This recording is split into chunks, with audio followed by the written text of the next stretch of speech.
Nick Freeman is a lawyer and road safety campaigner. Nick, you're very welcome to Talk TV. How are you today? Good afternoon, Peter. What went on here? I mean, this is just dire, isn't it? Yeah, it's one of many failures of this technology. I mean, fundamentally, the design of smart motorways is wrong because you always need to have a permanent hard shoulder as an escape route. And even when you have that, there are still fatalities, there are still accidents, but at least you've got a reasonable chance.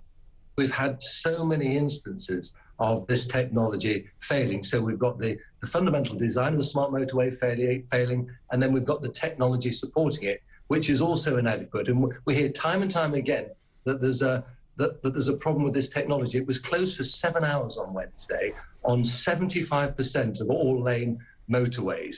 That's 3/4 of all the motorways for 7 hours were closed. So it affected 200. You're absolutely right. It affected 218 miles of these motorways in England alone. Yeah. I mean, it's about 3/4. How can we have any faith in this system? We can't. Look, when the system is working at its very best, this technology is supposed to detect a stranded vehicle within 20 seconds. So you imagine you're on the outside lane, you have a blowout, you've got to stop.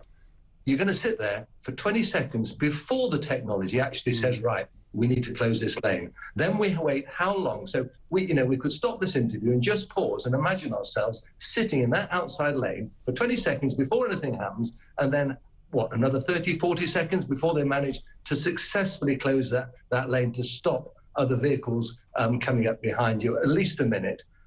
That's at its optimum level. It just is woefully inadequate. And I'm afraid what they've done is they've tried to expand the network, and they've done it on the cheap, and they haven't made proper emergency escape routes. And there's no point having them every kilometre or every half mile. You need a permanent hard shoulder. And my view is simply you close the smart motorways and just have a permanent hard shoulder. You make 4 lanes into 3, and you have that lane live at all times as a hard shoulder. And that's making the best of a really bad job, and maybe lessons will be learned. But you do wonder, how have they ever arrived at a situation like this? Because with respect, it's just a brain-dead design. It was never going to work, and it never has worked. And this is yet another instance. This is the longest delay there's ever been. So it's doomed to fail.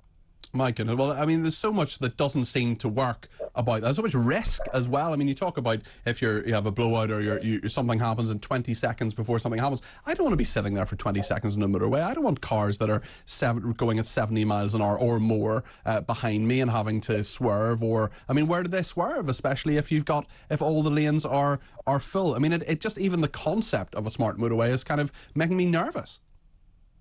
Yeah, it's you're playing Russian roulette with your lives on these roads, and I think many people who use them sit there and think, if anything happens to my vehicle now, if it runs out of electricity, it runs out of fuel, if there's a mechanical failure, whatever, what am I going to do? How am I going to get away from this? Because you imagine you're in the outside lane trying to get across, and then they've got to close. Which lane are they going to close? So it just needs to be. Look, the current Prime Minister, our newly elected Prime Minister, has said that he intends to abandon them.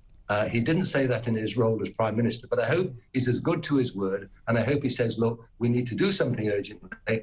Let's just have that extra lane, permanent hard shoulder, and that at least makes the best of a bad job. The technology, when it's working, is inadequate and insufficient.